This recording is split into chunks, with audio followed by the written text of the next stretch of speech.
A paz do Senhor a todos, aqui é o vosso amigo, vosso irmão do canal Vivendo Pentecostes. E esse é mais um vídeo da série Lendo o Novo Testamento, em 11 semanas, ou em 76 dias, ou até o final do ano. Você escolhe, os três estão corretos, resposta exata. Vamos lá, Mateus capítulo 13. Naquele mesmo dia, Jesus saiu de casa e assentou-se à beira-mar. Reuniu-se ao seu redor uma multidão tão grande que, por isso, ele entrou num barco e assentou-se. Então, Jesus sentou-se na beira do mar para ensinar. Só que o que acontece? A multidão se espremeu tanto que ele ia ser lançado pela multidão, pela vontade de aprender sobre Jesus, para ouvir Jesus, que ele teve que entrar num barco e começou a ensinar através do barco. Ao povo reunido na praia, Jesus falou muitas coisas por parábolas, dizendo: agora vem a parábola do semeador. O semeador saiu a semear. Enquanto lançava a rede, parte dela caiu à beira do caminho. Quando você for evangelizar, ou você que já evangelizou, já aconteceu de você focar numa pessoa, evangelizar uma pessoa, falar de Jesus para aquela pessoa, amar a alma dela para a salvação, sabe? Desejar que aquela alma seja salva e você orar por ela, evangelizar e gastar horas explicando e muitas vezes aguentando até escusas, sabe? Escusas, desculpas e alegações que... E você tá ali dialogando, argumentando com argumentos, os melhores argumentos que você tem. E a outra pessoa que está ouvindo, que não está nem aí no seu só que ela está ouvindo. Ela está ouvindo, está guardando o coração e você vai evangelizando o outro.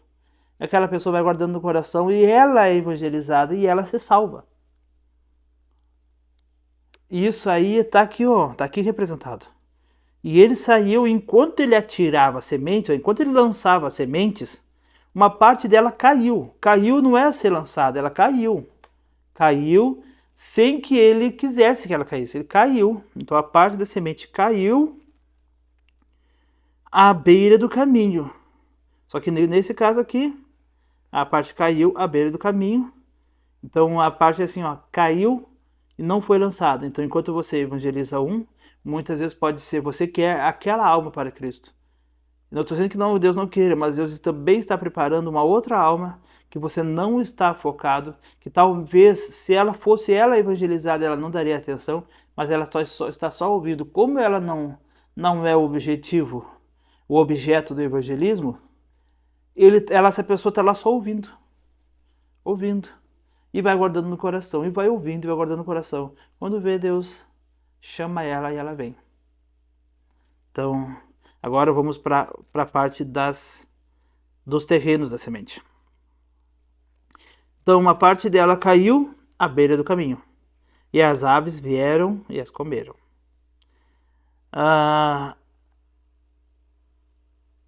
Um terreno à beira do caminho fala do terreno na estrada. Você já viu onde passa animais? O terreno onde passam os animais, passam crianças, pessoas, carroça, cavalo, bicicleta, carro, moto, misturei carro com moto, carro, moto e trator, qualquer coisa. Aonde ela é pisada, ela não cria plantação. Assim é o coração da pessoa. A pessoa, para mim, uma das pessoas mais difíceis de ser evangelizada, de ser cativadas, é aquela pessoa, não estou dizendo que sejam impossíveis, não vá me interpretar erroneamente, mas essa pessoa que ela é pisada e humilhada, o coração dela é que nem um solo, ela se fecha, não cria pasto onde a estrada, porque pode criar na volta, no meio, onde passa carro, tu pode ver que no meio há uma estradinha de pasto, aonde passa as rodas não tem e depois na volta tem, mas aonde passa. E o coração que ele é pisado, humilhado, ele não entra, é com muita dificuldade que o evangelho entra. Mas, uma vez eu vi uma reportagem sobre a floresta, mais ou menos me parece que era assim, a floresta venceu. Como assim a floresta venceu? Mostraram no Amazonas uma reportagem aonde havia estrada. de carro, de moto, aonde os homens chegavam para averiguar a natureza, para cuidar, para ir, voltar seu serviço ali na floresta, na Amazônia. Muitas vezes, quando eles iam passar pela estrada, a estrada tinha virado novamente matagal. Por quê? O terreno era tão fértil, que mesmo os carros pisando, era só ficar algumas semanas sem passar carro por ali, a natureza rompia com aquela terra seca, pisada, e ela voltava a ter plantação por ali. Mas eu digo uma coisa, que mesmo que um coração não seja tão fértil, que ele consiga por si próprio, que ele consiga tirar forças não sei da onde, e romper com a marca que fica da humilhação, das pisaduras, sabe? O coração pisado, ele consiga romper e brotar igual ali frutos de arrependimento. Eu digo uma coisa, que Jesus pode vir, expulsar da vida dela, ou fazer com que essas pessoas mudem, que pisem no coração dela, mudem e deixem de pisar nela. E esse coração, ele volte a ter um campo limpo. E Jesus vem a regar para amaciar. Você já plantou? Você já plantou? Fazia quando era novo, nós batia pá, levantava, deitava a pá, aí a pá levantava uma parte do terreno, a parte do chão assim, e aquela parte de baixo onde estava a pá, a gente levantava e virava e encaixava de novo. E aí, ali estava pronto para a semente. Muitas vezes nós só levantava, botava a semente ali dentro e virava. E aí, aquele chão estava maciozinho, a gente regava. Aonde embaixo, aonde em cima estava assovado e duro, ele trouxe por meio do terreno, por meio da areia macia, molhadinha, úmida, e aonde estava molhadinho trouxe para cima. E ali o fruto pôde nascer. Muitas vezes, várias vezes eu fiz isso. E você que já plantou, você que já mexeu com a natureza, tenho certeza que você já fez isso. E assim Deus quer fazer com quem tem o coração duro, coração pisado.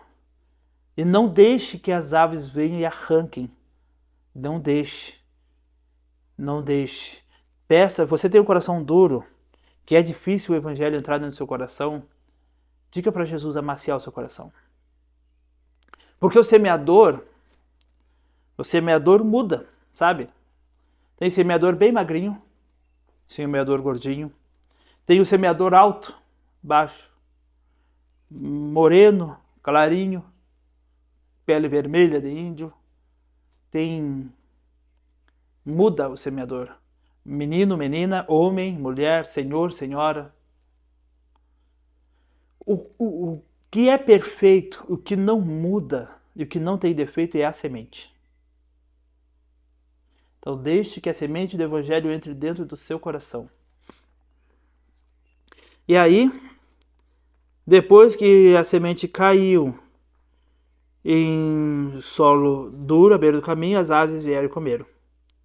E a outra parte da semente caiu em terreno pedregoso. Outra vez que eu gravei o vídeo, cheguei a gravar umas 3, 4 vezes esse vídeo. E a outra vez que eu gravei, demorei para pegar o pedregoso. Eu falava pedregoso. Ainda bem que agora eu falei correto, só que agora eu conto para vocês que eu tinha falado errado antes. Bom, tinha ficado quieto, né? Mas agora já foi. Terreno pedregoso, onde não havia muita terra. E logo brotou. Mas porque a terra era profunda. Quando saiu o sol, as plantas se queimaram e secaram, porque não tinha raiz.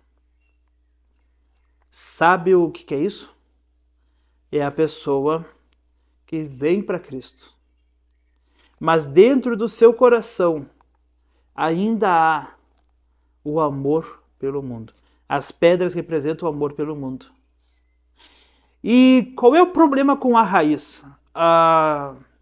A semente anterior, ela não conseguiu nem adentrar, ela não conseguiu entrar nem dentro da terra para poder brotar. Essa ela brotou, Só que a erva não pôde criar raiz. Por quê? A pessoa que está ligada ao mundo, às coisas do mundo, ela não consegue criar raiz no Evangelho, porque o mundo a enraizou. O Evangelho, ele não divide o mais profundo do seu coração. O Evangelho pode ficar no raso. Se você permitir que ele fique somente no raso, somente assim, ó, ele até fica. Sabe aquela pessoa que se diz evangélica? Eu sou cristão, sou evangélico, mas vai a baile, mas fuma, faz tantas coisas erradas, mas ela se diz evangélica, é aquela pessoa que está cheia de pedra. O mundo está ligadíssimo a ela. E a raiz do coração dela está no mundo. A raiz do coração dela criou raízes, o mundo está fincado lá. E o mundo fincado, as raízes do mundo, não permite que o evangelho faça raiz. Mas quando você arranca as pedras, arranca o mundo de dentro do seu coração e deixe que Cristo faça morada, aí vai ter espaço para a raiz se aprofundar. A raiz se aprofundar. Então arranque o mundo de dentro do seu coração. Vamos seguir?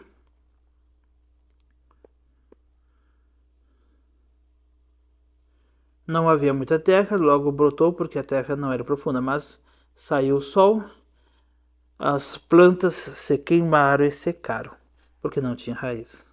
Outra parte caiu entre os espinhos, que cresceram e sufocaram as plantas. Os espinhos. Os espinhos. Os espinhos, na explicação da parábola, Jesus vai dizer que é o amor às riquezas. Então se eu vier para Cristo e eu tiver amor ao dinheiro, amor à riqueza, ou se eu gostar, não vou dizer a palavra amor, mas se eu gostar da riqueza, ou se eu venho para Cristo tendo uma vida abastada, eu estou perdido. Não. Por quê? Porque eu vou lhe explicar. O amor à riqueza. Primeiro, que a Bíblia vai dizer que o princípio de todos os males não é o amor ao dinheiro. Né? Não é o dinheiro, é o amor ao dinheiro. Não é? O princípio de todo mal, o princípio da maldade humana é o amor ao dinheiro. Não é o próprio dinheiro. Então você não pode amar a riqueza. Você deve usufruir dela, mas o amor primeiro a Cristo. Segundo, não é somente uma riqueza de dinheiro. O amor às riquezas há coisas que quando você está em Cristo você não pode fazer e o mundo faz. E isso muitas vezes uma pessoa cristã que vem para Jesus, ela demora muito a se afastar disso. O amor às riquezas, a fartura de erros, de pecados, de falhas. Exemplo, uma pessoa que está em Cristo tinha um amor por fumar, por beber até cair. O amor pela promiscuidade. Tinha sua esposa, mas gostava de outras relações. O amor a tantas coisas que o mundo oferece. O amor a passar por cima de pessoas para poder enriquecer de forma talvez não tão lícitas. E quando você está em Cristo, isso não cabe a você. Mas, mesmo que você não pratique, você ainda tem aquele amor guardado no seu coração. E isso são espinhos. E esse amor pelas coisas do mundo. E essas coisas do mundo que você não se afastou, vai fazer com que elas abafem o seu coração. Finquem na sua alma. E façam que você se afaste de Cristo. O outro era as pedras. É lá embaixo, é na raiz. As pedras abafam a raiz. As pedras não deixam que a raiz se fortaleça, porque é da terra para baixo. Os espinhos estão em cima. Os espinhos estão em cima. O que está abaixo representa o coração. Os espinhos estão aqui na tua volta, estão na tua volta. Você não se afastou de coisas que se agarravam, coisas que você que não agradavam a Deus, mas você não se afastou. É como uma pessoa do mundo que cantava para o mundo, vem para Cristo, mas segue cantando no mundo. Só estou dando um exemplo. E aquela música do mundo, aquela música com malandragem, aquela música com a malícia, aquela música que quando foi feita pensando em adorar a Satanás. Ah, mas eu não fiz pro diabo, eu fiz uma música de dor de cotovelo. Mas é o próprio diabo que cria essa dor de cotovelo. Essa divisão, essa confusão entre os casais. Exemplo, só estou dando um exemplo. E se Deus tocou em seu coração alguma coisa a mais, guarde ela e deixa que Deus faça a obra em sua vida. E a outra parte caiu, a outra ainda caiu em boa terra. Deu boa colheita a 100, 60, 30 por 1. Ao que tem ouvidos, ouça para ouvir, ouça. E essa boa semente aqui, essa boa terra, caiu e deu fruto. Para encerrar essa parte aqui, quero dizer uma coisa. Nós já estamos a 16 minutos, só que em menos de 10 versículos. Uma coisa que eu quero dizer para vocês. Há algum problema na semente? Não. A semente é ruim? Não. Você pode muito bem pensar assim, ó, eu vou na igreja tal, a mensagem é ruim. Na outra igreja, a mensagem é sem graça. Ah, mas o que a pessoa está falando, exceto se a pessoa não está falando da Bíblia, se a pessoa está no púlpito, tem dois lados. A pessoa que está no púlpito, ela abre a Bíblia, lê um versículo para dizer que tem a ver com a palavra e fala um monte de besteira, um monte de bobagem que, olha, só misericórdia de Deus. Que tem coisas que garanto que nem a própria misericórdia de Deus consegue suportar. Porque não tem nada a ver com a palavra de Deus. Mas, exceto esses momentos, mas quando a mensagem num púlpito, a igreja é pregada conforme a palavra de Deus, conforme o que está escrito na Bíblia, a semente que está naquele púlpito, ela é pura. A semente pode cair num coração pisado. A culpa não é da semente, é do coração. A culpa pode cair, a semente pode cair num coração que está cheio de pedras, que a raiz dela está focada no mundo, a raiz do coração dela não é a semente. A semente pode cair num coração cheio de espinhos. O mundo está pronto ali para abafar a palavra de Deus e fazer com que se afaste da presença de Deus a semente. Porque a semente caiu num terreno bom e ela deu muito fruto. E deu muito fruto. Eu oro para que você seja um terreno bom. Arranca agora em nome de Jesus. Eu oro ao Senhor que Deus arranque do seu coração toda mágoa, toda ferida, todo machucado que impede você de se entregar da presença de Deus. E eu oro também para que você venha arrancar o mundo da raiz do seu coração, a raiz do mundo que está fincado no fundo do seu coração, e você venha tirar os espinhos da sua volta. E você venha poder se entregar por completo a Cristo.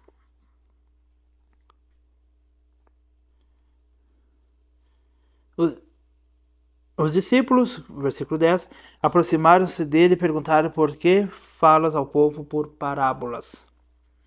E ele respondeu: a vocês foi dado o conhecimento dos mistérios do reino dos céus, mas a eles não. A quem tem será dado, e este terá em grande quantidade. E de quem não tem, até o que tem lhe será tirado. Por esta razão eu lhes falo por parábolas. Porque vendo eles não veem, e ouvindo não ouvem, e nem entendem. Eu não sei porquê, Deus o sabe. Tem pessoas, primeiro, que não leem a palavra de Deus. Tem pessoas que replicam o que ouve os pregadores, as pessoas falarem. E ela não entende nada da palavra, mas ela só entende o que foi ensinado para elas. São quase que cristãos. Gabriela, conhece? Aquele que eu nasci assim, eu cresci assim, vou ser sempre assim. Então, Tem cristãos que não se importam com a palavra de Deus. Tem cristãos que até leem. Agora é uma outra camada, um outro grupo. Tem cristãos que até leem, que até ouvem, mas não conseguem entender a palavra de Deus. E aqui está dentro desse grupo que eles vendo, não veem. E ouvindo, eles não entendem. Mas, mesmo sem entender, eles têm fé em Deus. Mesmo sem entender, eles procuram ser fiéis a Cristo. Mesmo sem entender, eles se mantêm firmes em Cristo. Mas uma coisa, cada um vai ser julgado ou cobrado pelo que eles perceberam. Aquele que recebeu menos instrução, aquele que lia e não entendia, aquele que ouvia, mas não conseguia compreender. No dia do julgamento, Deus vai julgar eles com menos vigor do que quem leu e entendeu, ouviu e percebeu e compreendeu, mas mesmo compreendendo com profundidade não conseguiu praticar. Não conseguiu aplicar em sua vida o que ele compreendeu. Então, se você quer compreender mais, peça. Peça a Deus. Deus lhe dá. Muitas vezes eu dobrei o joelho e pedia para Deus sabedoria. E muitas vezes eu vi que Deus me honrou. Mas vem um compromisso. Quanto mais Deus me ensina, mais Deus me mostra, mais Ele vai me cobrar. O peso sobre a minha vida é ser muito maior que aquele que não compreender. Mas se há no seu desejo no coração e diz assim, ó Deus, eu vejo, mas não compreendo. Eu ouço, mas para mim não faz sentido nenhum. Eu leio, mas parece que é um monte de palavras bonitas e boas, mas não fazem sentido para mim. Se você está nesse caso e você quer sabedoria, peça e Deus lhe dará. Dobre seu joelho e peça sabedoria. Eu quero entender o que você quer entender. Eu quero entender o Novo Testamento. Eu quero entender as profecias. Eu quero entender as promessas. Eu quero entender sobre o Espírito Santo. Eu quero entender sobre os temas gerais. Eu quero entender sobre o Antigo Testamento. Eu quero entender o plano da salvação. Quero que o Senhor me dê sabedoria. Peça e vai para a Bíblia. Vai para ler, lê antes ora antes de ler a Bíblia, ora depois, e Deus vai lhe dar. Mas quanto mais será dado, mais um dia lá na eternidade lhe será cobrado. Ok? E nele se cumpre a profecia, versículo 14 de Isaías, ainda que estejam sempre ouvindo, vocês nunca entenderão. Ainda que estejam sempre vendo, jamais perceberão. Pois o coração deste povo se tornou insensível, de má vontade. Ouviram com seus ouvidos e fecharam os seus olhos. Se assim não fosse, poderiam ver com os olhos e ouvir com os ouvidos, entender com o coração e converter-se. E Deus os curaria. Aqui.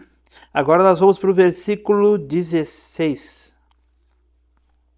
Vamos lá na leitura? Pega a sua Bíblia aí. Mas felizes são os olhos de vocês porque veem, e os ouvidos de vocês porque ouvem.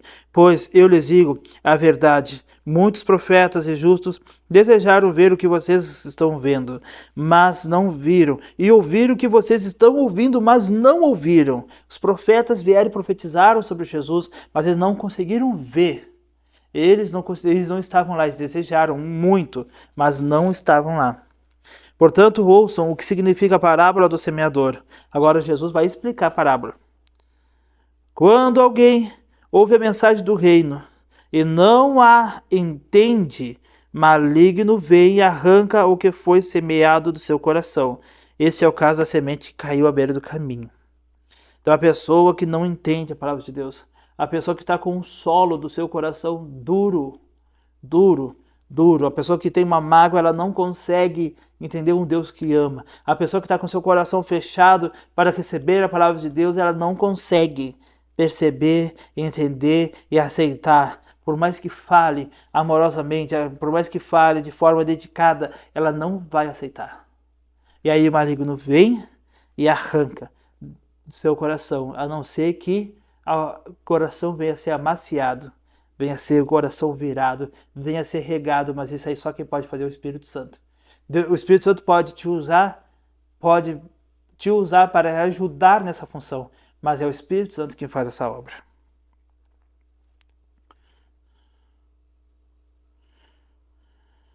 Esse é o caso da semente que caiu à beira do caminho. Quanto à semente que caiu em terreno pedregoso, esse é o caso daquele que ouve a palavra e logo a recebe com alegria. Todavia, visto que não tem raiz em si mesmo, e nós estamos falando da raiz, ó, que a raiz tem que ser Cristo mesmo dentro de você, permanece pouco tempo. Quando surge alguma tribulação, perseguição, por causa da palavra, logo abandona. Quanto à semente que caiu entre os espinhos, esse é o caso daquele, só virar para me seguir a leitura, que ouve a palavra, mas a preocupação dessa vida, o engano das riquezas, a sufocam, tornando-a infrutífera. E, quanto à semente que caiu em boa terra, esse é o caso daquele que ouve a palavra e entende e dá colheita 100, 60 e 30 por 1. Vamos seguir? Agora eu vou dar uma acelerada, porque essa mensagem eu precisava dar já. Foi quase meia hora. Só na primeira parte, ainda falta terminar esse e mais 3 capítulos. Mas siga, vai ser benção. Boa colheita, tá. Jesus lhe contou outra parábola, dizendo: o reino dos céus é como um homem que semeou a boa semente em seu campo, mas enquanto todos dormiam, veio o inimigo e semeou o joio. Primeiro, observação. Quando não. Você, meu amigo, você, minha amiga, você, meu irmão, minha irmã, senhor, senhora, você que está aí ouvindo, está me assistindo, você tem pessoas submissas a você? Responde essa pergunta, sim. Você é líder, você é pastor, pastora, você é líder de jovens, de crianças, de adolescentes, líder de senhores da igreja, líder de senhoras.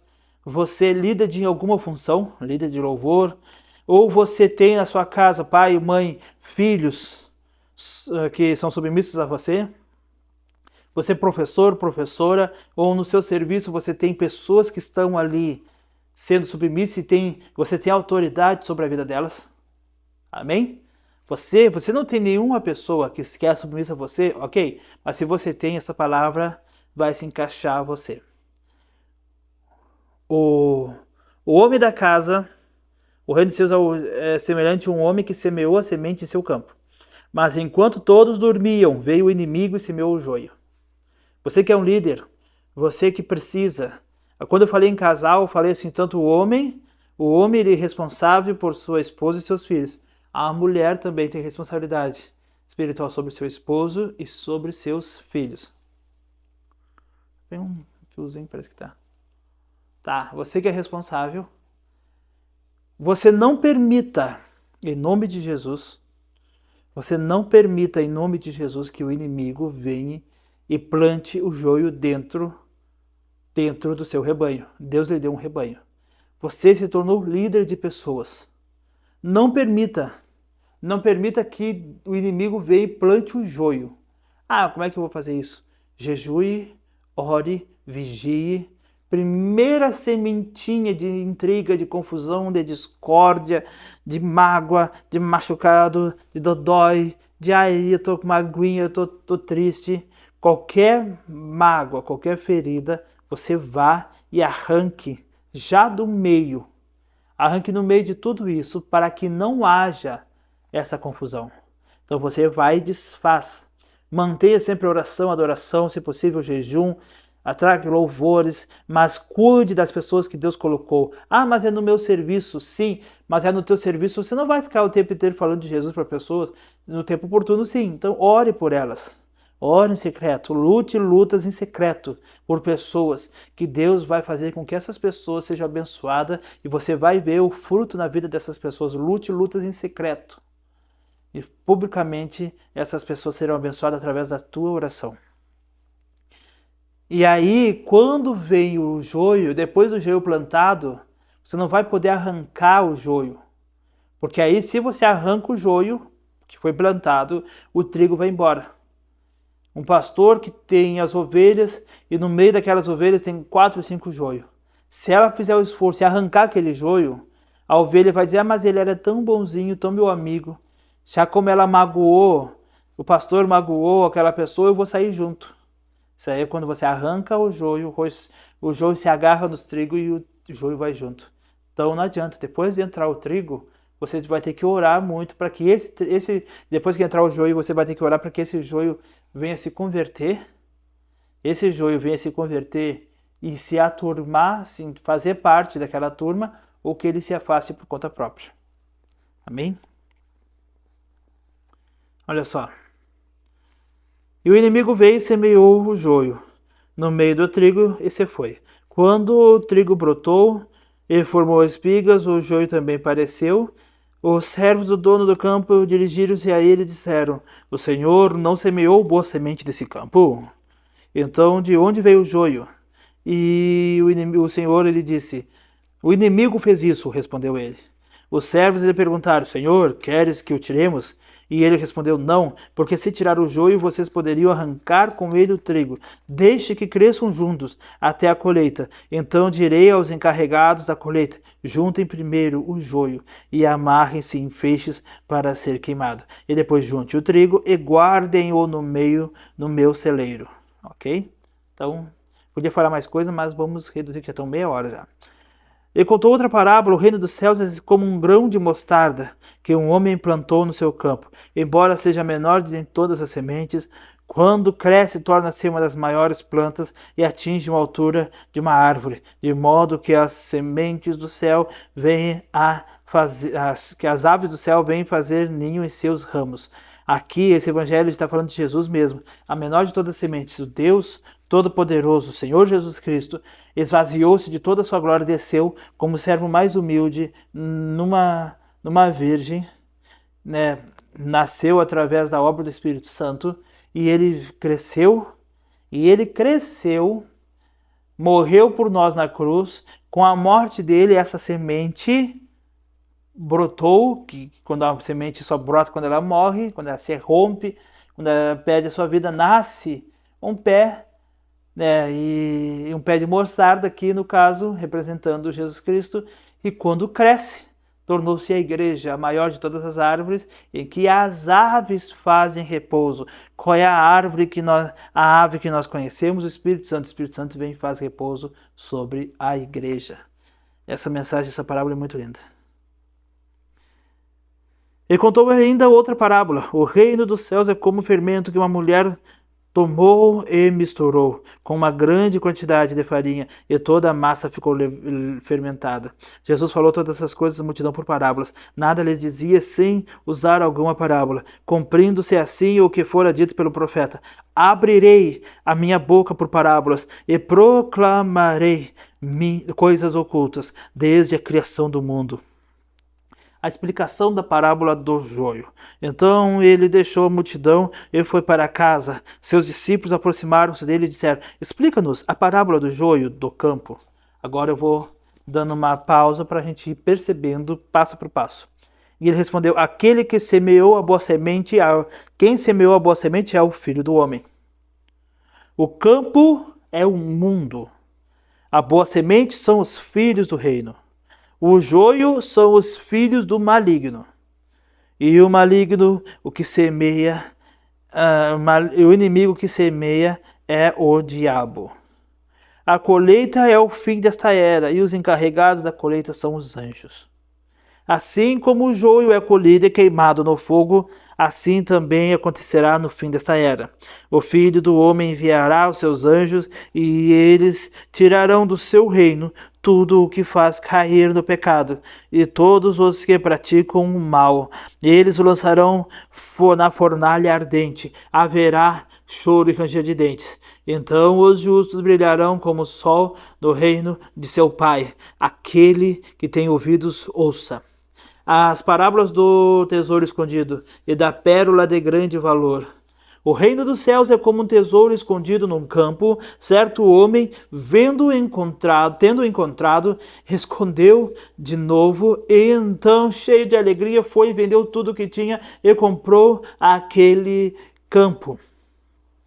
O reino dos céus é semelhante a um tesouro escondido num campo. Certo homem, tendo encontrado, escondeu de novo, e então, cheio de alegria, foi, vendeu tudo que tinha e comprou aquele campo.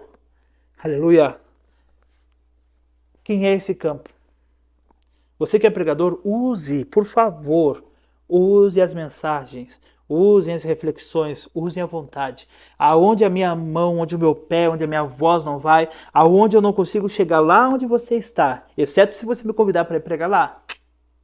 Mas aonde você está, qualquer lugar do Brasil e do mundo, que as minhas mensagens que Deus colocou no meu coração, o que eu tenho aprendido, o que eu tenho recebido da revelação direta do Espírito Santo, o que eu tenho trazido aqui, leve.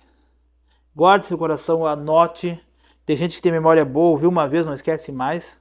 Tem uma bibliazinha com espaço para anotações e vá colocando as reflexões do lado. Aqui, o homem viu um lindo campo. Naquele campo dentro havia um tesouro. Sabe quem é esse campo? É você. Senhor, senhora, meu irmão, minha irmã, mocinha, mocinho, senhor da idade, senhora da idade, pastor, irmão, evangelista, pregador, presbítero, qualquer que seja a sua função. Todos vocês. Esse campo em que Jesus olhou era você. E ele, cavando o interior do seu ser, ele encontrou a sua alma. E ele viu um lindo tesouro. Jesus te olhou e viu um lindo tesouro na sua alma. E aí o que ele fez? Jesus não é um ladrão. Jesus, ele não age dentro de você, do seu coração, com violência. Ele vai e fecha aquele campo. E disse, eu vou comprar esse campo. E ele vai e paga o melhor preço, o maior preço que ele podia pagar. Primeiro ele vendeu tudo o que ele tinha. Como eu disse há poucos minutos atrás, Jesus esvaziou de sua glória. Estava no trono com seu Pai, esvaziou de toda a sua glória e veio para depender do Espírito Santo, assim como nós dependemos dele, do Espírito Santo. E ele vendeu tudo e pagou o preço. Primeiro ele vendeu tudo quando se esvaziou e pagou o preço morrendo na cruz por nós. Então Jesus pagou o preço por você. Ele te amou tanto, ele viu na glória você e disse, eu vou pagar o preço por ele, por ela, e eu vou ser o dono daquele campo. E eu vou transformar ele num lindo jardim. Então Jesus, ele lhe ama, ele morreu na cruz por você. E quer que você seja patrimônio dele. Mas não para se exibir, para aparecer para os outros, mas para levar para o céu. Para que você viva eternamente com ele na glória. Em nome de Jesus. Vamos lá? Amém. Glória a Deus. Aleluia. Santo és tu, Senhor. Jesus. O reino dos céus também é como um negociante que procura pérolas preciosas. Encontrando uma pérola de grande valor, foi e vendeu tudo que tinha e a encontrou. A mensagem é semelhante a essa. O reino dos céus é ainda como uma rede que é lançada ao mar e apanha toda sorte de peixes. Quando está cheia, os pescadores a puxam para a praia. Então se assentam e juntam os peixes bons em cestos, mas jogam fora os ruins. Assim acontecerá no fim desta era. Os anjos virão e separarão os perversos dos justos, e lançarão aqueles na fornalha ardente, onde haverá choro e ranger de dentes. Então perguntou Jesus, vocês entendem todas essas coisas? E eles responderam, sim. E Jesus disse, por isso, todo mestre da lei instruído quanto ao reino dos céus é como um dono de uma casa que tira dos seus tesouros coisas novas e coisas velhas. Aqui primeiro ele vai falar sobre a rede, e aqui ele vai dividir os bons e os maus, será no fim dos tempos. Quando no último julgamento os bons irão para a eternidade com Cristo, os salvos e os maus, os perversos, os que não receberam Cristo em seu coração, irão para a morte eterna.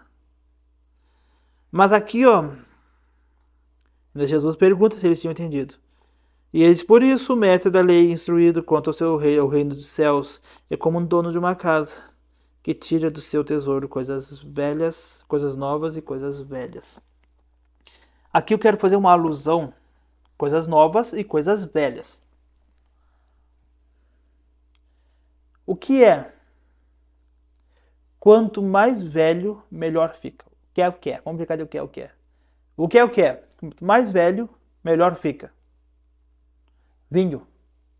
Isso mesmo. Vinho, quanto mais velho, melhor fica. Mais velho, mais saboroso fica. Os vinhos mais caros do mundo, têm muitos e muitos anos. Primeiro. Segundo, o que é que quanto mais novo, mais gostoso é? Mais novo, se foi feito hoje de manhã e tu vai comer de tarde, ele é mais gostoso que o feito ontem. Mas se você for comer o feito de manhã e você está de tarde, mas se você tiver a opção de pegar o que é feito de tarde, o de tarde é mais gostoso que o feito de manhã. Se você pegar o que foi feito há 2 horas atrás e o que foi feito agora, saiu do forno quentinho, o que foi feito agora é mais gostoso que o feito 2 horas atrás. Se você tem um feito há meia hora e o outro agora, tirando do forno, esse vai ser melhor. É o pão.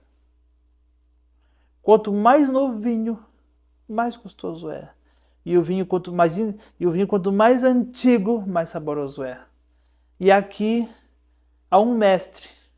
Pega coisas novas e coisas antigas.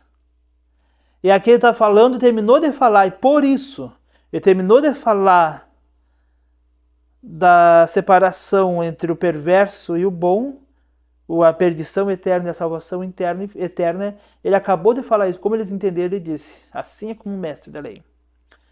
Quando você participa da ceia, você está pegando algo que quanto mais velho, mais gostoso é. A palavra de Deus. Aleluia. A palavra de Deus, ela é o texto mais antigo que existe, perfeito. Perfeito. E ela, quanto mais velha, mais saborosa ela é. Essa palavra de Deus, quando você lê ela parece algo tão atual, tão atual. Você pega um texto, pega o livro do mundo com a leitura mais gostosa que for, tu não lê ele segunda vez. Segunda vez tu já lê ele com uma recusa, já li isso. Corre para pular alguma parte que tu não leu. E a Bíblia não, quando você mais lê de novo. Agora eu tive que fazer esse vídeo que estou fazendo agora 3, 4 vezes, e cada vez que eu leio de novo, Deus revela coisas novas. É algo quanto mais velho, mais gostoso é. Mas também quanto mais novo, mais saboroso é. Ao mesmo tempo que a palavra de Deus ela é vinho, ela é pão. E o vinho novo, o vinho velho é o mais gostoso. Mas Jesus tem um vinho novo para dentro do seu coração, que é o Espírito Santo, que é a palavra de Deus, que é a mensagem do Senhor Jesus ao seu coração. O vinho velho representa no vinho novo, vinho velho é o Antigo Testamento, mas o vinho que Jesus traz, ele é muito melhor. Não desperdice o vinho velho, saboreie o vinho novo e coma do pão que é o próprio Senhor Jesus Cristo. Se você fizer tudo isso aí, lá na eternidade, vai fazer toda a diferença para a sua alma. E você passará a eternidade inteira com Cristo. Pratique isso que eu falei. Viva essa mensagem, em nome de Jesus. Oh, glória a Deus. Glória a Deus, aleluia. Dá vontade de dizer, deu por aqui, tá muito bom. Mas o objetivo é até o final. Então, capítulo 13, 14, 15 e 16.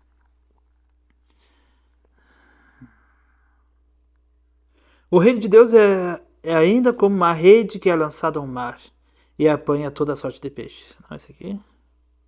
Ah, não. Os peixes já foi. Peixes maus ou peixes bons. E isso... Versículo 53. Quando acabou de contar essas parábolas, Jesus saiu dali. Chegando à sua cidade, começou a ensinar o povo na sinagoga. Todos ficaram admirados e perguntaram: de onde lhe vem essa sabedoria e esses poderes milagrosos? Não é este o filho do carpinteiro? O nome de sua mãe é Maria, e são esses os seus irmãos, Tiago, José, Simão e Judas.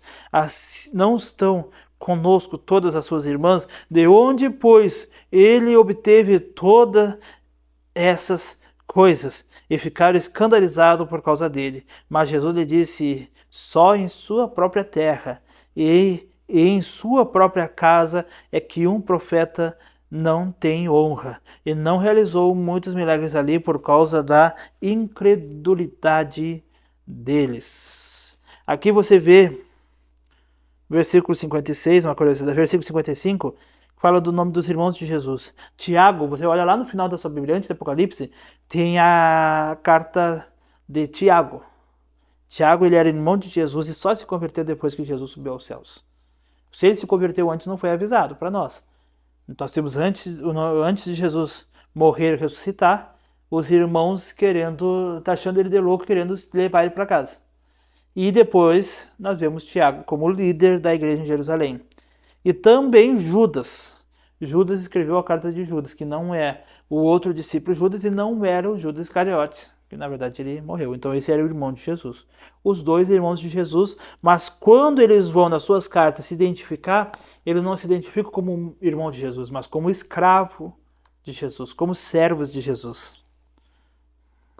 Ok? Capítulo 14, vencemos um capítulo com 46 minutos. Ainda tem muita coisa, misericórdia, Jesus. Vamos... vai longe, 13, 14, 15, 16. Lamentavelmente eu vou ter que muita coisa, eu vou ter que correr. Na verdade, meu objetivo era somente ler. Falar pouquíssima coisa. Por aquele tempo, Herodes, o tetrarca, ouviu os relatos a respeito de Jesus e disse aos que o serviam: este é João Batista, ele ressuscitou dos mortos. Quando ele ouviu de Jesus, ele disse aos que o serviam. Tá. E aí, por isso estão operando nele grandes poderes malignos. Pois Herodes havia prendido e amarrado João, colocado-o na prisão por causa de Herodias, mulher de Filipe, seu irmão, porquanto João lhe dizia: não te é permitido viver com ela. Herodes queria matá-lo, mas tinha medo do povo, porque este o considerava profeta. No aniversário de Herodes, sua filha Herodias dançou diante de todos e agradou tanto Herodes que ele prometeu, sob juramento, dar-lhe o que ela pedisse. Influenciada por sua mãe, ela disse: dá-me aqui num prato a cabeça de João Batista.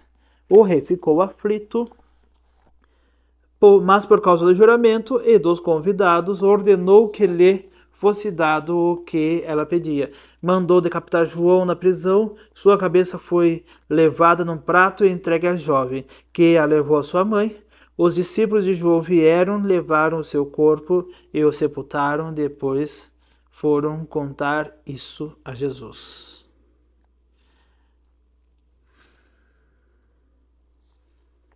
João Batista.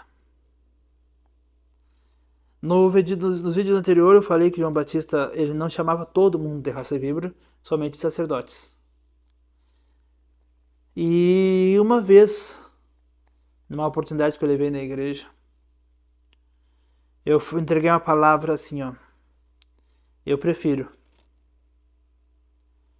que um profeta de verdade chame.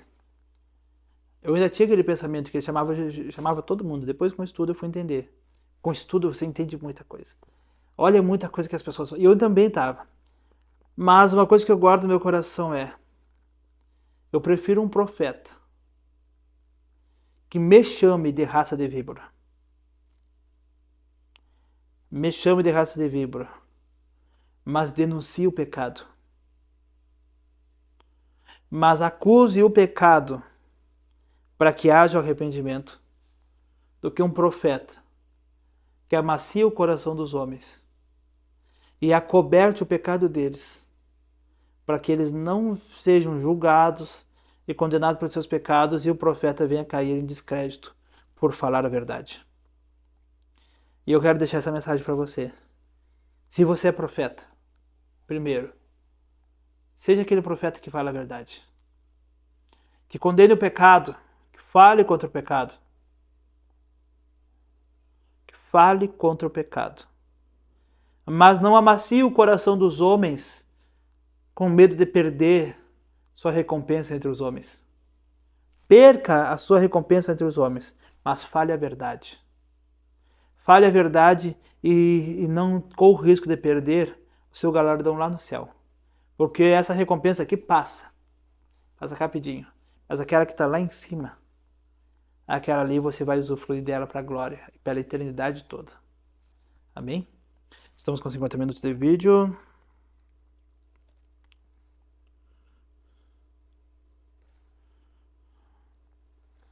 Onde eu parei?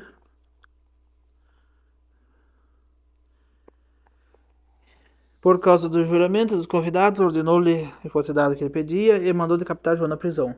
Sua cabeça foi levada num prato entregue à jovem, que a levou à sua mãe. Tá, isso aí já viu. Os discípulos vieram levar o corpo e sepultaram. Depois foram contar isso a Jesus.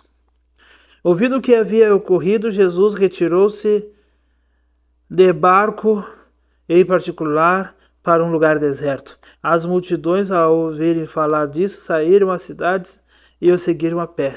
Quando Jesus saiu do barco e viu tão grande multidão,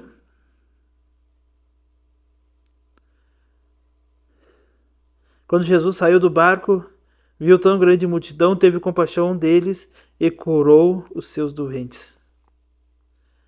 Ao cair da tarde, os discípulos aproximaram-se dele e disseram: Este é um lugar deserto e já está ficando tarde. Manda embora a multidão para que possam ir aos povoados comprar comida. Respondeu-lhe Jesus: Eles não precisam ir. Deem vocês algo para comer. E eles lhe disseram: Tudo que nós temos aqui são 5 pães e 2 peixes. Tragam-nos aqui para mim. E ele disse ele, e ordenou que a multidão se assentasse na grama. Tomando os 5 pães e os 2 peixes, e olhando para o céu, deu graças e partiu e disse, em seguida, deu graças e partiu os pães.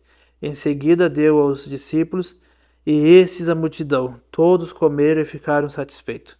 E os discípulos recolheram 12 cestos cheios de pedaços que sobraram. Os que comeram foram cerca de 5.000 homens, sem contar mulheres e crianças.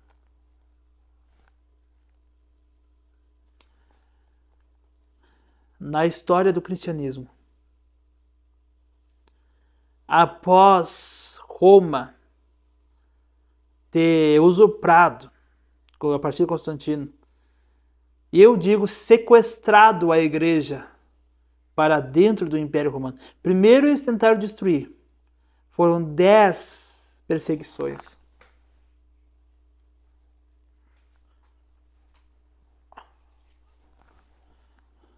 Livro dos Mártires. Eu vou fazer uma sequência de vídeo e nós vamos, que nem eu estou lendo a Bíblia, nós vamos ler o Livro dos Mártires. Nós vamos chorar junto. Guarde um lenço. Nós vamos chorar junto, soluçar, de tanto chorar, lendo a história dos mártires que morreram. Prepare seu coração, vírgula por vírgula, palavra por palavra. Nós vamos ler com toda a calma, em espírito de adoração, em entrega totalmente a Deus e vendo o testemunho de cada um desses irmãos. 10 perseguições. Constantino roubou a igreja para Roma. Literalmente roubou a igreja para Roma. E colocou a cada década, a cada século, um ódio destruidor no coração da igreja por Jerusalém, por Israel. Porque eles mataram Jesus. E uma parte da minha vida também eu criei um pouco tive, não muito forte, mas eles mataram Jesus. Eles mataram Jesus. Só que quem matou Jesus foi a liderança de Israel. Foram cerca de 70 sacerdotes, escribas, fariseus, os religiosos, os líderes. E esses líderes estavam comungados, amontoados, em concordância com Herodes, com Roma, com os imperadores, com a família herodiana. Mas a nação de Israel, a Galileia, a Judéia, os samaritanos, Decápolis, lado, na volta do Jordão, aonde Jesus ia. E aqui nós temos um exemplo. Jesus ouviu falar que João Batista tinha morrido.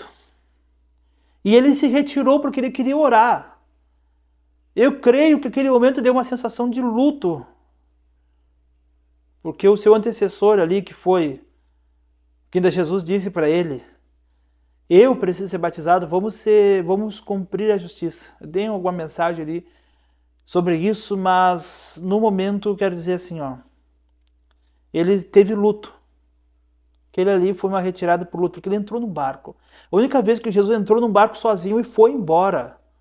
Ele não quis ninguém junto dele, nem os discípulos. Pode ter uma interpretação que diga, levou os seus discípulos aqui e diz que ele saiu sozinho.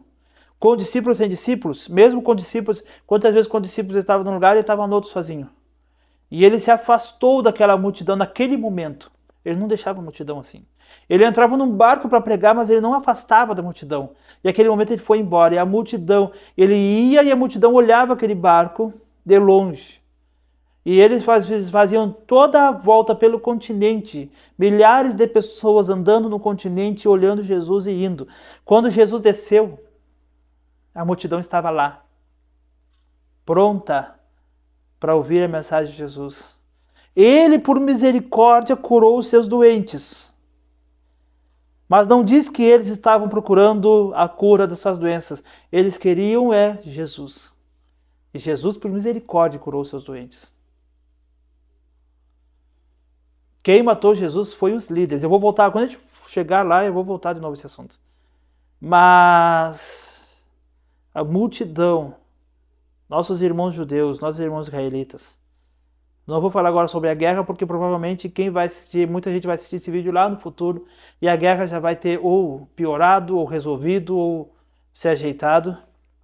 Então, é uma situação agora temporal que vai ter suas consequências, então vai ser fora de contexto.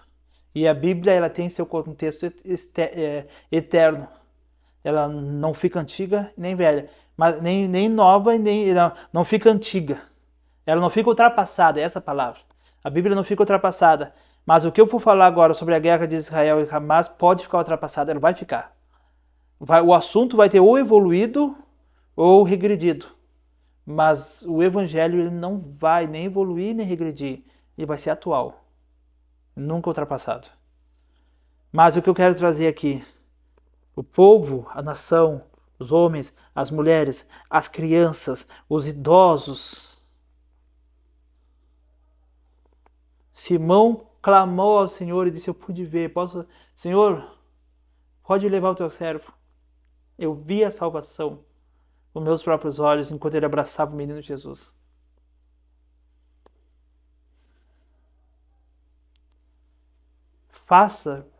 Não faça como os líderes que mataram Jesus. Não mate Jesus dentro do seu coração. Faça como o povo. O povo não se importou que eles iam ficar com fome. Eles preferiam jejuar no meio do deserto, ver seus filhos do deserto, suas mulheres, suas crianças, seus velhos seguindo Jesus no meio do deserto. Eles não estavam se importando.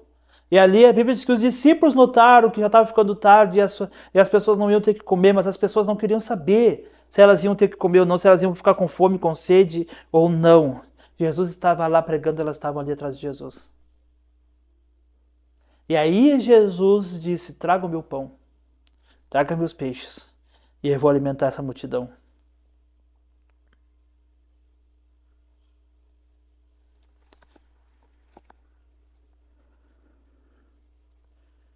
Traga-nos aqui para mim.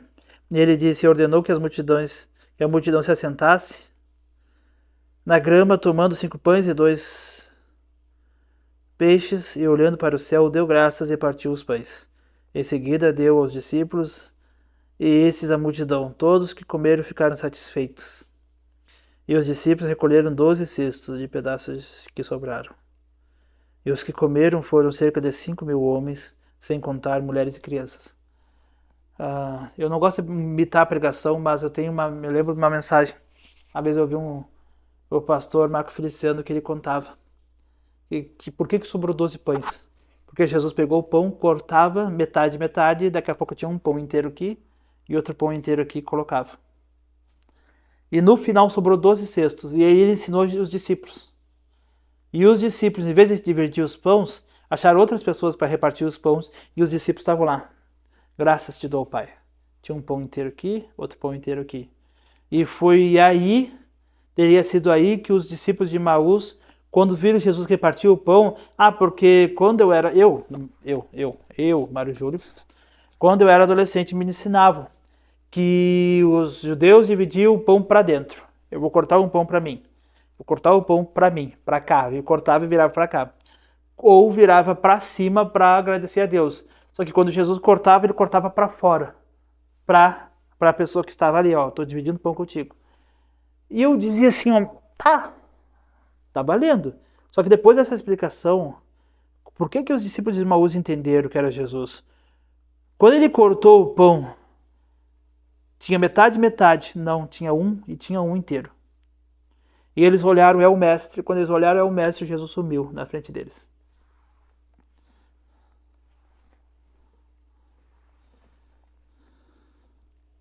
Todos comeram e ficaram satisfeitos, os discípulos recolheram 12 cestos cheios dos pedaços que sobraram.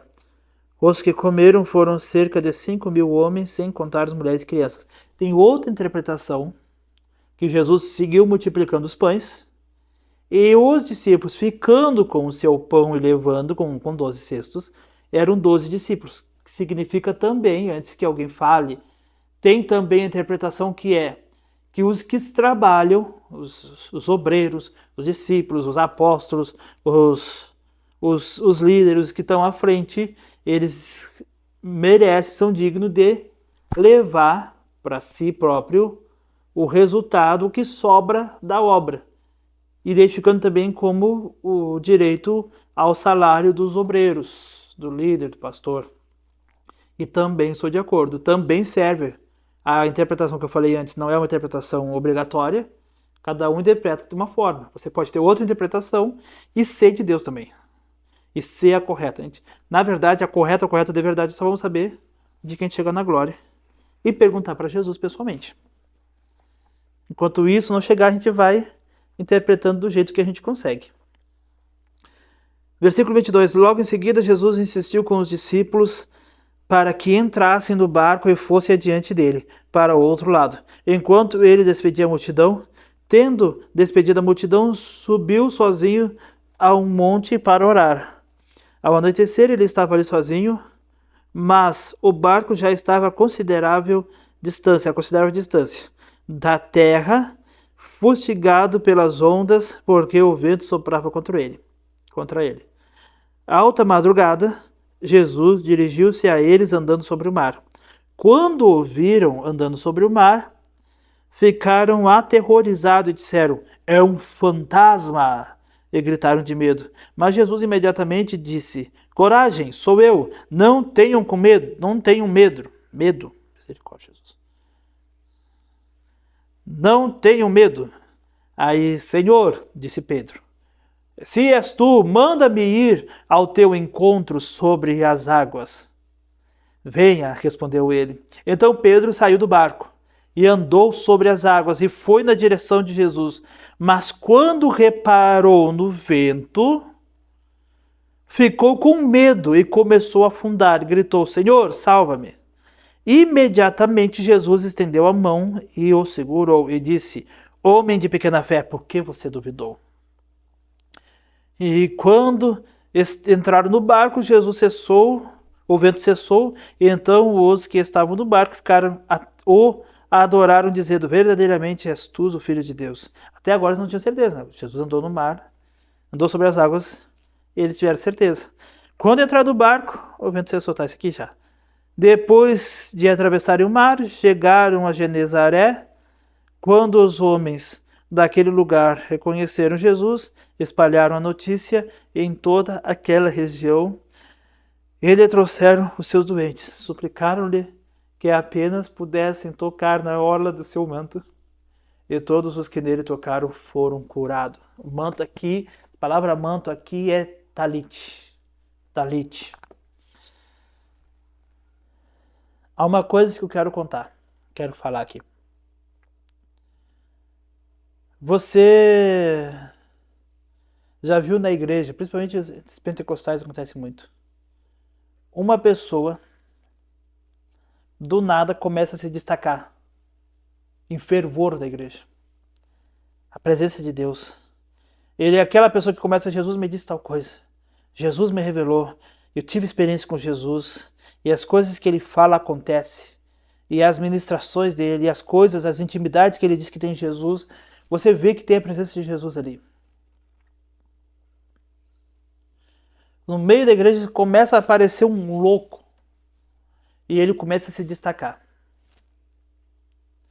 Sabe quem é esse? Aquele que diz: Jesus, deixa-me eu ir ao teu encontro, deixa-me eu me aprofundar na tua presença. Jesus, deixa eu me aprofundar no Espírito Santo. Ele chega a clamar e dizer assim: ó, Senhor, não me permita viver sem que eu esteja mergulhado de forma profunda no Espírito Santo.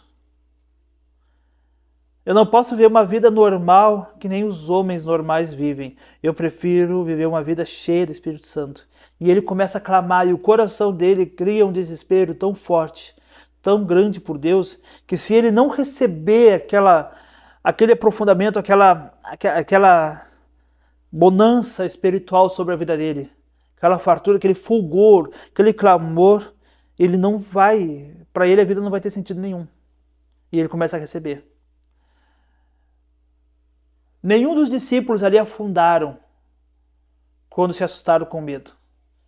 Mas ninguém pode dizer dali: eu andei sobre o mar com Jesus. Os outros não foram atrás. Jesus foi, disseram: não, eu vou ir atrás de Pedro porque eu também quero ir. Não, Pedro foi. Aquelas pessoas que decidem se aprofundar em Deus vão viver coisas que os outros não viveram. Vão ouvir coisas que os outros não ouviram. Porque eu creio que Deus revela coisas ocultas para você. Basta você pedir. Se você não pedir, você não vai receber. Ah, mas o que está para revelar já está revelado na palavra.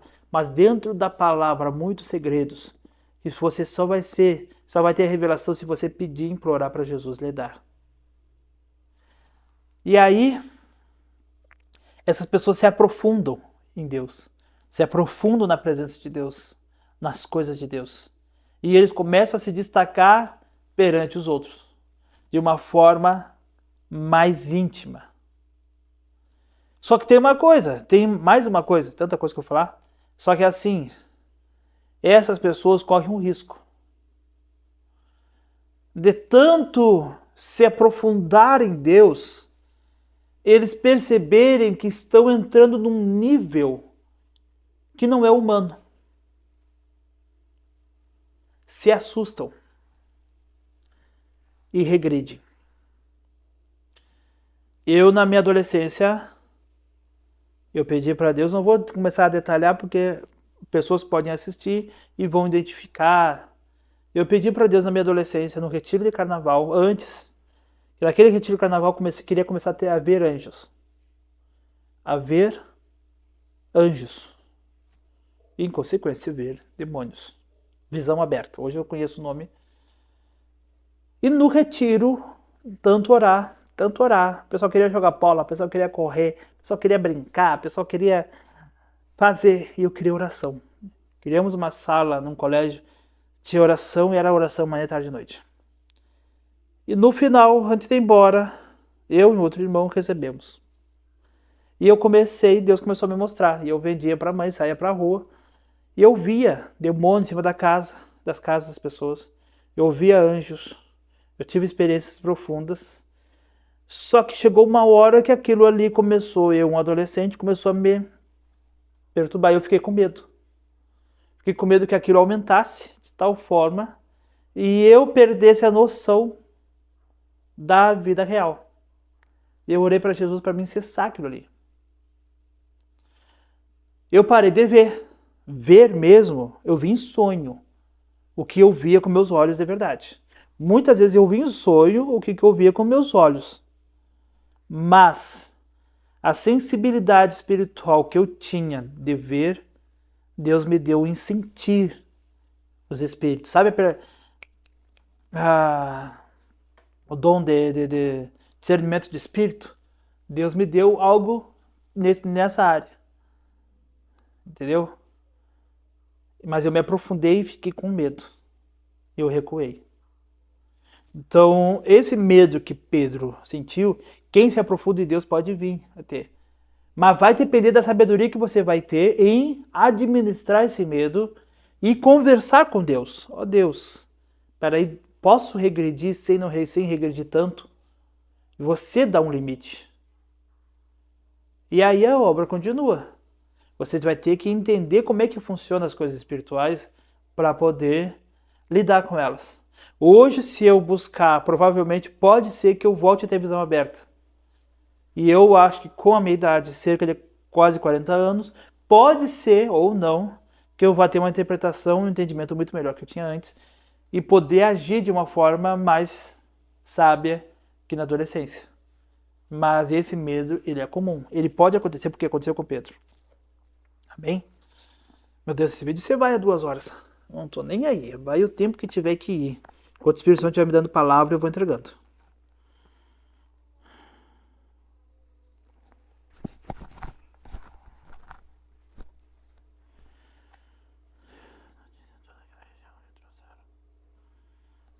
Tá. Capítulo 15. Então alguns dos fariseus e mestres da lei, vindo de Jerusalém, foram a Jesus e perguntaram: por que os seus discípulos transgridem a tradição dos líderes religiosos, pois não lavam as mãos antes de comer?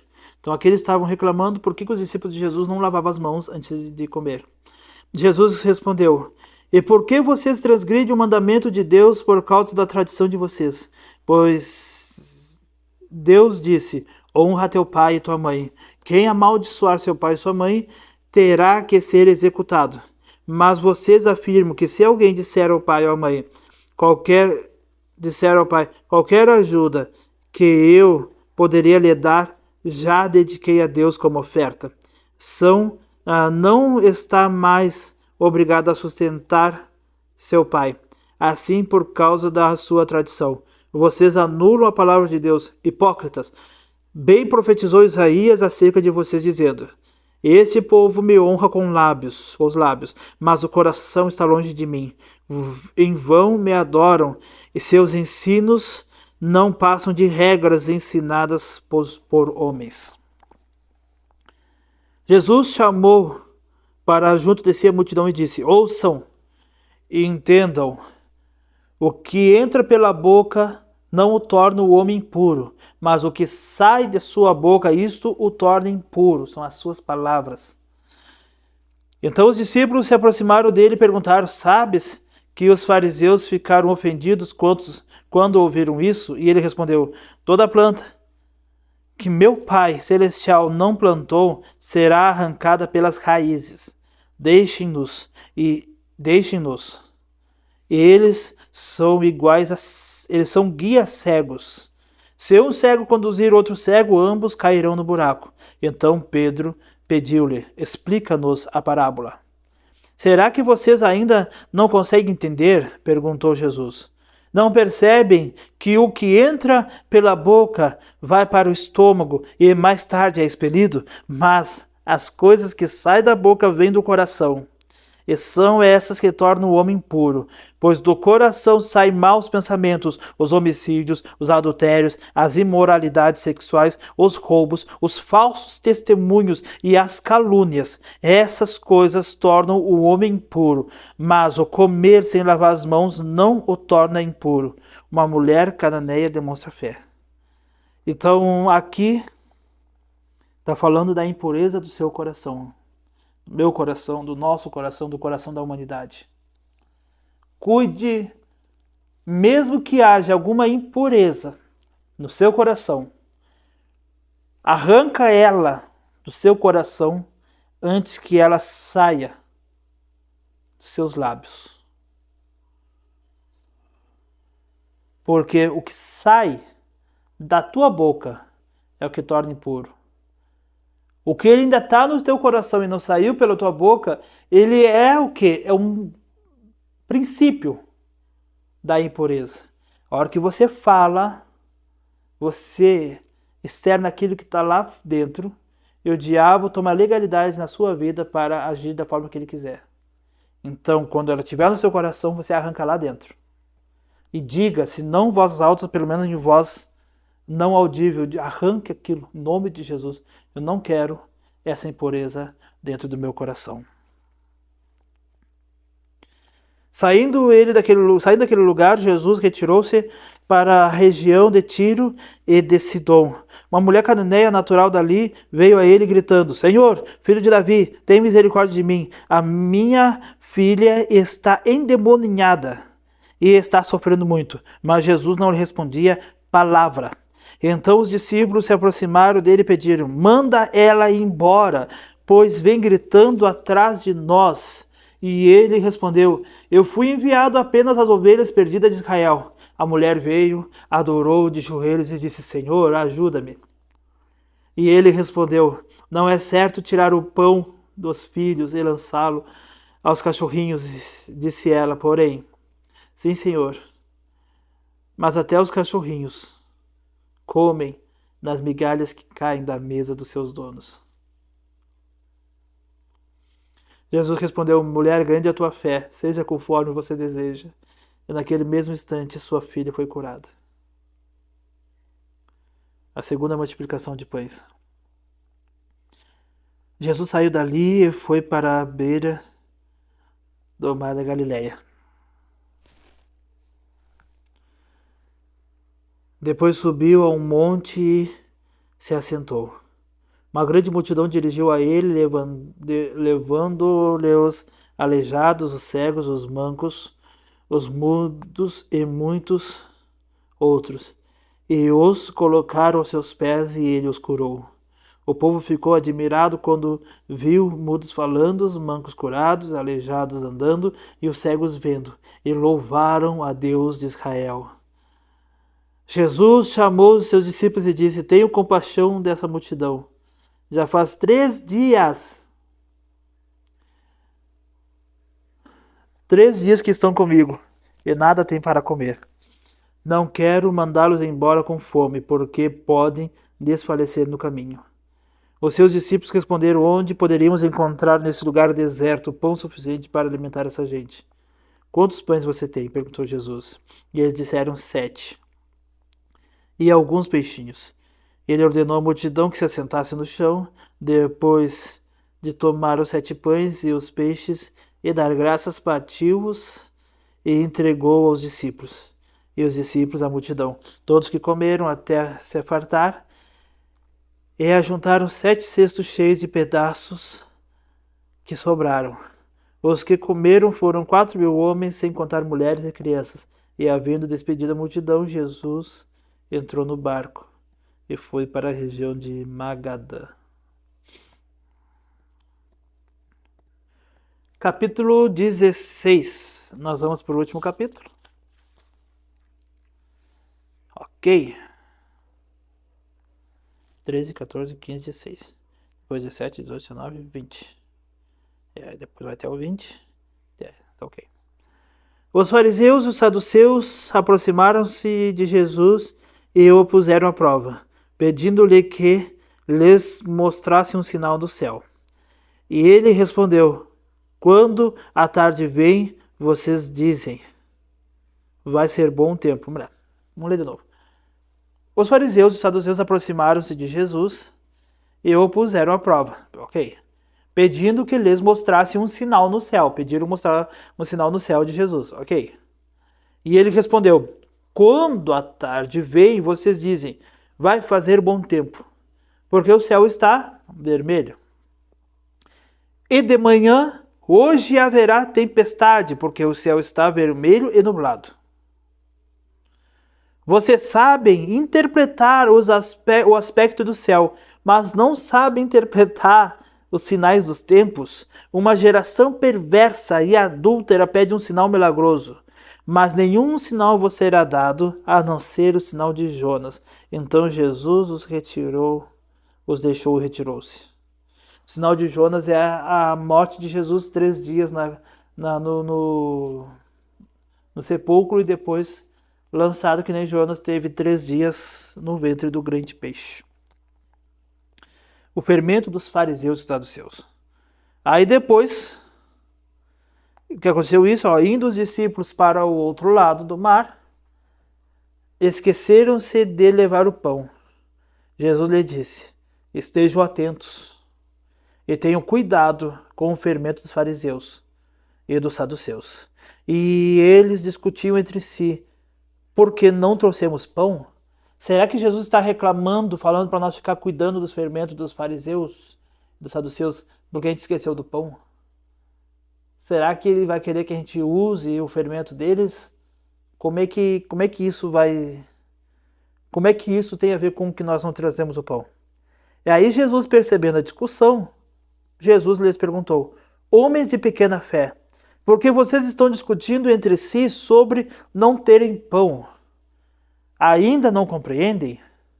Não se lembram dos 5 pães para os 5.000, e de quantos cestos vocês colheram? Nem dos 7 pães para 4.000, e de quantos cestos recolheram?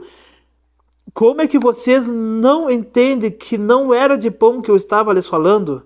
Tomem cuidado com o fermento dos fariseus e dos saduceus. Então entenderam que não estava lhe dizendo para tomasse cuidado com o fermento de pão, mas sim com os ensinos dos fariseus e dos saduceus. Os próprios discípulos não entenderam. Jesus teve que esmiuçar. Teve que praticamente... Sabe aquela expressão que nós temos? Você não entendeu onde quer que eu desenhe? Vou ter que desenhar para te entender. E aí Jesus teve que dizer para eles: não é dos pão. Vocês estão falando... E uma coisa que me veio à mente agora: quantas vezes na sua vida Jesus já provou, já fez um milagre? E estavam reclamando do pão para 12, mais Jesus. Vamos dizer que naquele barco tivesse 12 discípulos, mais Jesus e 5, 6 pessoas a mais, 10 pessoas a mais.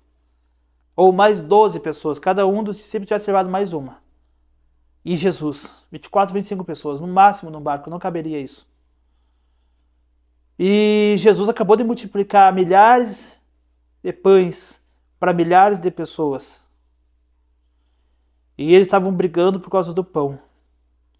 Quantas vezes Jesus não deixou faltar um gás na sua casa? Mas o gás está acabando, você não tem dinheiro, você está murmurando. Quantas vezes Jesus não deixou faltar o dinheiro para pagar o aluguel, mas ele está atrasado e você está reclamando? Você não se lembra das vezes que Jesus... ouve? E muitas vezes, quantas vezes Jesus ali curou? Quantas vezes o pão esteve por faltar na sua mesa? A comida, o arroz, o feijão, a carne, a salada. E Jesus proveu. Quantas vezes houve fartura de comida na sua casa? Um dia que você ficou sem. Você já acha que Jesus te abandonou?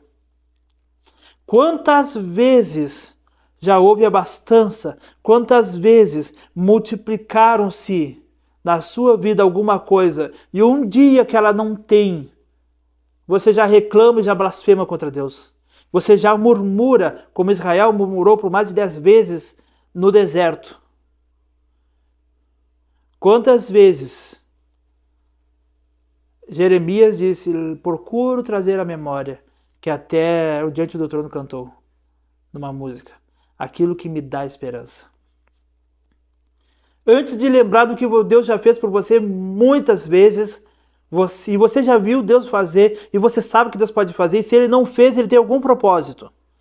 Ou é como Daniel, que as bênçãos estão trancadas pelo inimigo, que não deixa a bênção chegar a você.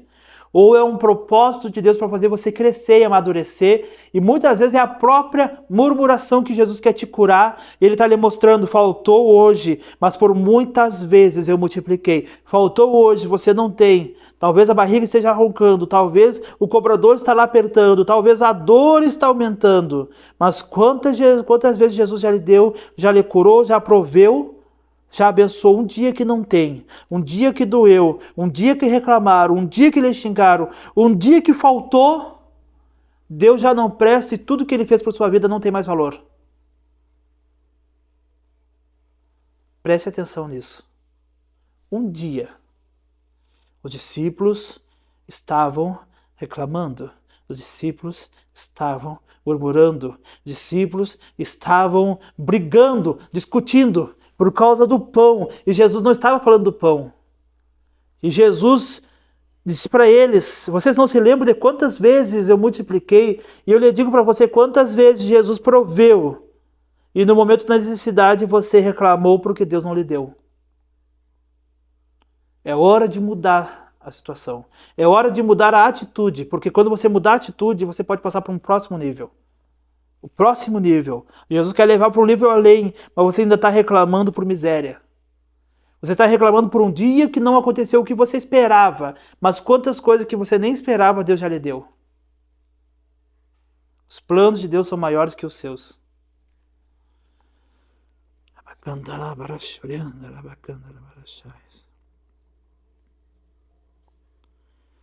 16:13. Chegando Jesus à região de Cesareia de Filipe, perguntou aos seus discípulos: quem os outros dizem que o Filho do Homem é? E eles responderam: alguns dizem que é João Batista, outros dizem que é Elias, e ainda outros que é Jeremias, ou um dos profetas. E vocês? Perguntou ele: quem vocês dizem que eu sou? Simão Pedro respondeu e disse: tu és o Cristo, o Filho do Deus vivo. Respondeu Jesus: feliz é você, Simão, filho de Jonas, porque isto não lhe foi revelado por carne e por sangue, mas por meu Pai que está nos céus. E eu lhe digo que você é Pedro, e sobre essa pedra edificarei a minha igreja, e as portas do Hades não poderão vencê-la. Se nós lermos esse texto aqui somente, nós entenderemos que a igreja está firmada em Pedro. Só que quando Jesus aponta para ele: você é Pedro, e sobre esta pedra. Porque Jesus ele se declara como uma pedra angular, como uma pedra de construção, como uma pedra de esquina, em que o construtor baseou, firmou. Jesus disse que a casa edificada sobre a rocha, que é Cristo. É aquele que firmar sua casa sobre a rocha, vai vir o vento, vai vir a chuva, o vento, os mares vão bater sobre ela e não a derrubarão. Então, quando Pedro disse: tu és Pedro, mas sobre esta rocha, não essa rocha, que é o próprio Jesus, será firmada a igreja.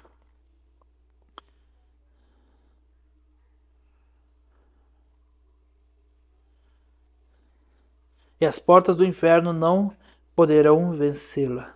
E eu lhe darei as chaves do reino dos céus. O que você ligar na terra será ligado nos céus, e o que você desligar na terra terá sido desligado nos céus. Então advertiu a seus discípulos que não contasse a ninguém que ele era o Cristo. Aleluia! Tá acabando. Vamos lá. Vamos a 1h40, ainda mais 10 minutinhos ainda. Desde aquele momento, Jesus começou a explicar aos seus discípulos que era necessário que ele fosse para Jerusalém e sofresse muitas coisas nas mãos dos líderes religiosos, dos chefes, dos sacerdotes e dos mestres da lei, e fosse morto e ressuscitasse no terceiro dia.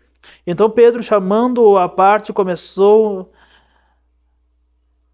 a repreendê-lo, dizendo: Senhor, nunca, isso nunca acontecerá.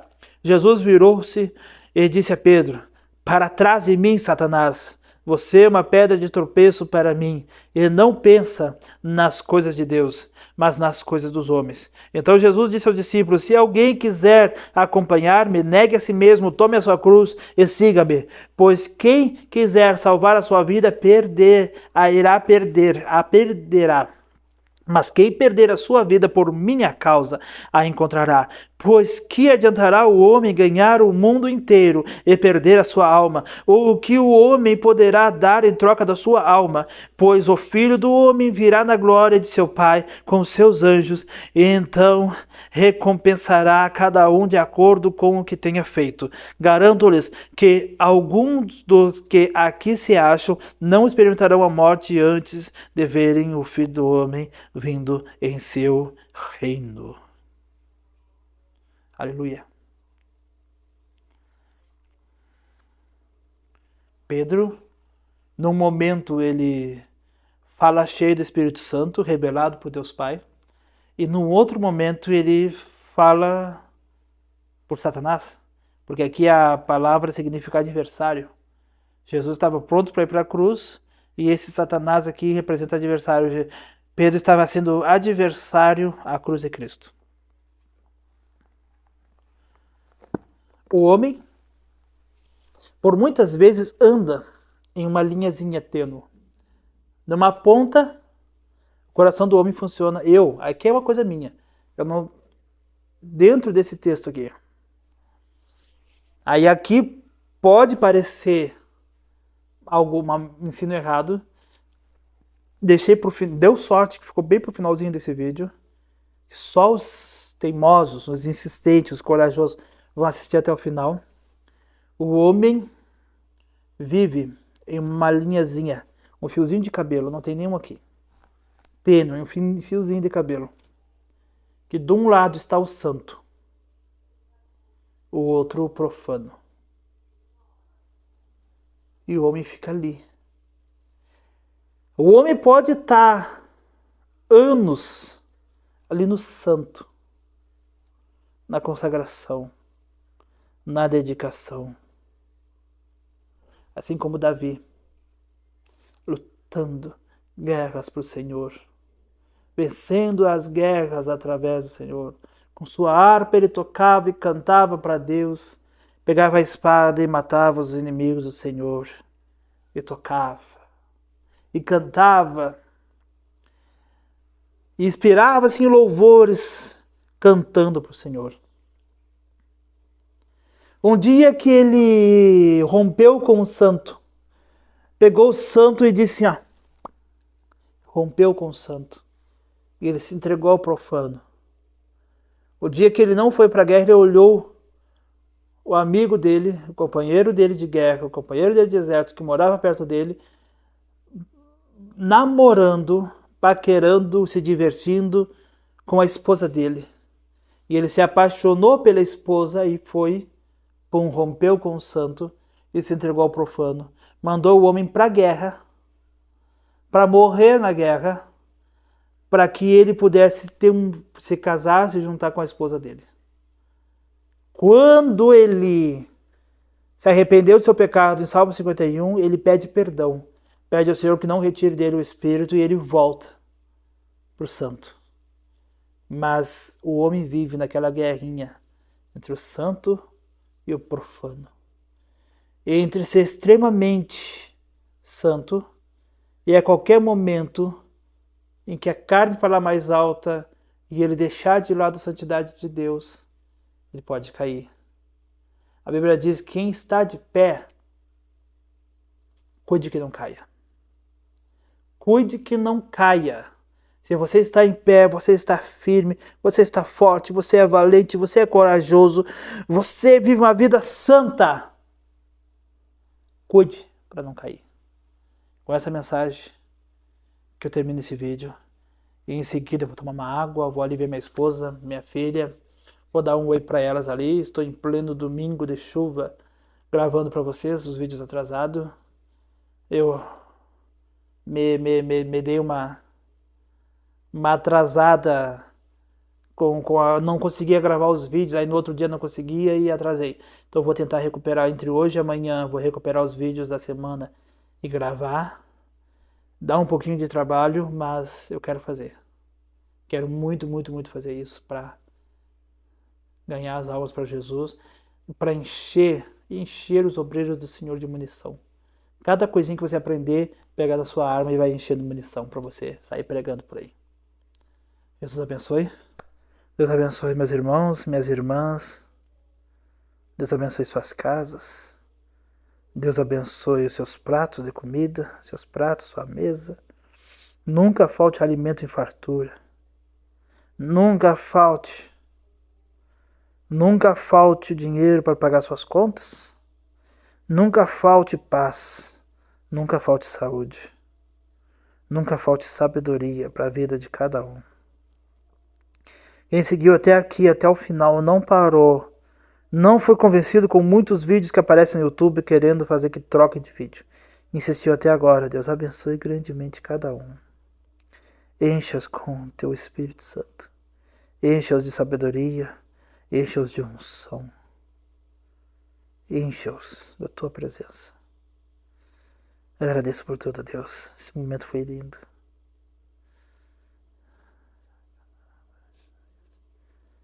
Obrigado, Jesus. Em nome de Jesus. Amém? Até mais. Até o próximo vídeo.